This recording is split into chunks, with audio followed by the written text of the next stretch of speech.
Gravando, galera, vamos montar uma fogueira aqui agora para de noite a gente acender, beleza? Aqui é a fogueira São João, todo mundo aqui está preparando. Aqui, gente, ó, é todo mundo, não é só aqui não, as outras casas, ó, aqui, ó, tá ali também. Eu ia pegar peso. No tempo que eu era menina, eu fazia a lista de fogos para minha mãe tocar, comprar para mim os fogos para eu tocar. Era bengala, que é tipo chuvinha, mas é mais grossa. Com uma caixinha de cobrinha, uma caixinha de martelinho, que no caso é de salão, mas fala martelinho, e duas caixas de traque. Tinha um bucãozinho também. Aí depois que o tempo foi passando, que eu cheguei à pré-adolescência, aí eu fui comprando bomba.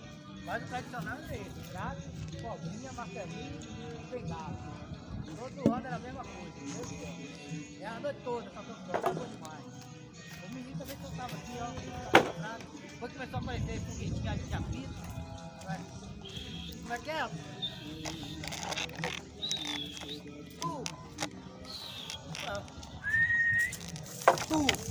Aí o rapazinho também gostava de soltar bomba.